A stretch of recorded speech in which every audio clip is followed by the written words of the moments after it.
নারায়ণগঞ্জের সিদ্ধিরগঞ্জে চোর আখ্যা দিয়ে বাবু নামে এক যুবককে পিটিয়ে হত্যা করেছে দুর্বৃত্তরা। সোমবার রাত 12:30টায় পাইনাদি এলাকার শামসুদ্দিন স্কুলের পাশে বালুর মাঠে এ ঘটনা ঘটে।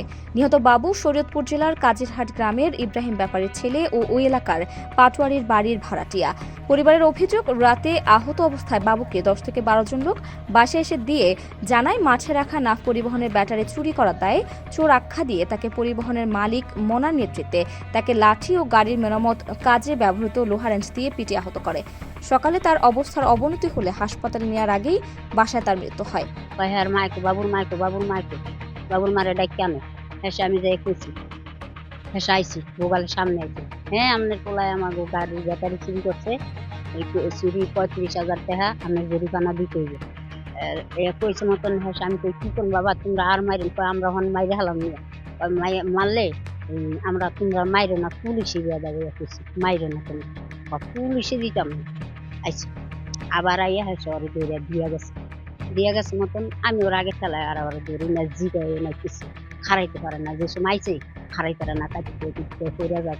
সকালবেলা আমি আর কিছু দিয়ে নেই, ওর কাছে কিছু করিও নেই, রাত্রে শুয়ে ঘুমের চোখে হে বুঝে গেছে। সকালে উঠতে দিয়ে হাত পা ঠান্ডা হয়ে গেছে, আর ওই মোল্লায় আবার গেছে হাত পা নাই শিখতে দিছি আর মানুষজন আসছে। এরপর হলো আমি বাবা আমি মুরব্বী মানুষ, আমি কিছু বুঝি না, কার কাছে কি করবো করতে পারি না।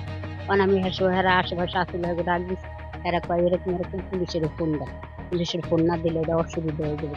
তারপর পুলিশের ওই বাইরে দিয়ে ফোন দিচ্ছে, আমি তার নাম জানি না, ওই বাইরে ফোন দিচ্ছে বলতেছে আমাদের ক্ষতিপূরণ লাগবে, বলতেছে ওরা টাইম দিছে 1 তারিখ পর্যন্ত, বলছে 1 তারিখ পর্যন্ত যদি টাকা না দেয় ওর হাত পা রক টক যা আছে তাইটা ছেড়ে দিন আমরা। হ্যাঁ কিন্তু দিয়ে গেছে। পরে আমরা যে ওর ফোন ছিল ফোনটাও বললাম, ফোনটা ও বলছে আমার ফোনটা ভাই দিয়ে দেন, আমার ফোনটা দরকার, কালকে কাজে যাইবো এই জন্য বলতেছে ফোনটা দেবেন, ফোনটা দেন বাকি যেদিনটা টাকা দিব ওই দিনটা ফোন দিন। আমরা আরেকজন ছিল ওনার নাম রতন, উনিও ছিল, আর 4-5 জন ছিল কিন্তু আমরা চিনি নাই, ফেস দেখ অনেকজনই চিনি। ওই যে শামসুদ্দিন স্কুলের ওই জায়গায় কেন্দ্রটা কি আসলে আমার ভাই একটু ঘুমের ট্যাবলেট খাইতো, মানে ওরা কইতাছে আমার ভাই নাকি চুরি করে, মানে চুরির তো কোনো কিছু আমরা দেখি নাই না। হ্যাঁ সন্দেহ করছে, কিছু তো আনে নাই, কিছু তো দেয় নাই।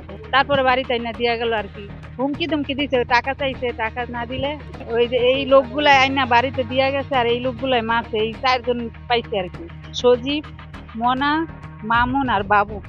এই যে সজীব বলে অনেক মারা মারছে, অনেক, এমন বাসের ভিতরে ফালাইছে, আবার নামাইছে, আবার বাসের ভিতরে টুয়া দিছে, এরকম ভাবে মারছে। এরকম 10টা বাজে এখানে আসছি, আসার পরে যা সবাই বলতেছে যে মাটি দিমু, মাটি দেওয়ার একটু ব্যবস্থা করেন।